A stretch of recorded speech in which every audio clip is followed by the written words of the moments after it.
What's up, guys? I'm Brady Romberg. I'm a stuntman, and I know a lot of people don't know much about stunts, but it's part of why I'm doing this documentary called Stunt Legends. One of the coolest things about my job is when I get to sit on set with some old-timers and just listen to them tell their stories. And it's a really small group of people who get to really know what happened behind the scenes on these movies. And that's really why I'm doing this documentary. It's because I want to preserve and share our history, with people who care. So, if you want a taste of what's to come, stay tuned. He said, "Bob, have you ever thought about being a stuntman?" I said, "A stuntman?" I said, "No, not really." Man, I thought it was crazy. I said, "Wow, these guys really do that?"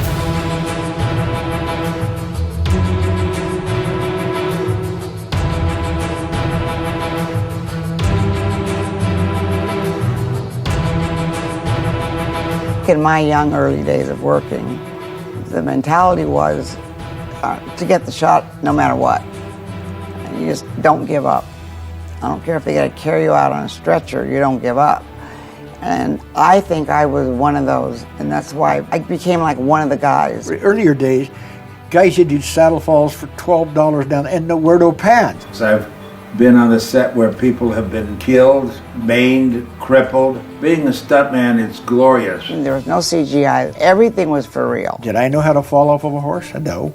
Did I make a lot of mistakes? I had a lot of bruises. It's kind of like on-the-job training. There's no fixing it in the middle. Once you do a high fall, you're on your way, you're on your way. And the guy walked back and he said, "Freddie, I can't do this." Freddie said, "Oh, yes, you can." Women were not really, I don't know, I think we were supposed to just be silent and do what we were told. Well, that doesn't work when your life's on the line sometimes. You have just a couple of seconds to untangle, otherwise, bam, you never can tell who you might land on and hurt. A friend of mine tried to get me out of the car when I was underneath, but they told him not to because they didn't know whether my back was broken or neck was broken or whatever. So I had to lay there upside down in the car for about 28 minutes before the medevacs came. We were the investigators for the motion picture industry for accidents. I investigated several accidents of a very close friend, Dar Robinson, for example. I went down and investigated Dar's passing. Losing stunt people, it is like losing one of your family members. You have to get past it and over it. Otherwise, none of us would ever do it again. I mean, how many people want to run out in front of a car and get hit and thrown through the air? You know, if you're in your right mind, it's crazy. And the wagon's coming. I'm like, oh my God, I got the cameraman by the belt and there's nowhere to go. We're both going to die. So the wagon flips over and just disintegrates on the ground right there, and the chickens are everything. No, it's just a chaotic wreck, and it's wonderful. The director goes, keep rolling. And he feels a pat on the shoulder. He goes, what are you doing here? He says, what do you mean? He says, why aren't you in the wagon? He says, a guy could get hurt in there. He says, well, what am I paying you $1,500 for? To turn the wagon over. It's over, isn't it? Debbie Evans basically was the first girl to turn over a car on ships. First girl. I mean, to have a girl turn over a car, come on now. You got to be kidding me. You got to let a girl turn over a car?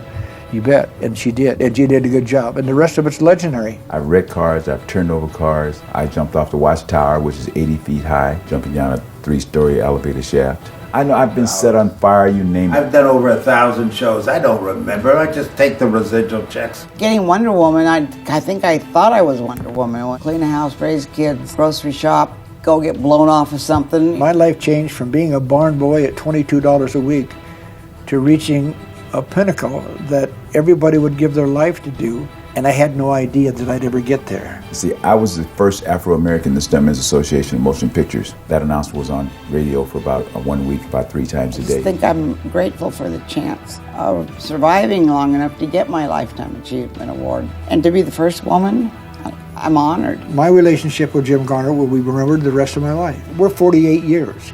Those relationships don't exist. I got to rub elbows with presidents. Reagan, you ever heard of him? People ask me, well, if you could start over again, would you do this again? I'd do it all again. I think the most alive I've ever felt is actually being on set doing a stunt. I don't dwell on the fact I'm the age I am.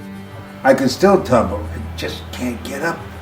anymore. I have to have a couple of people help me up. Yeah, it makes me sad that I can't work anymore, but you know, I'm 73 and I've had a really good run at it all the years I've worked. My journey has been, for me, a wonderful trip. You know, and then that's all history now.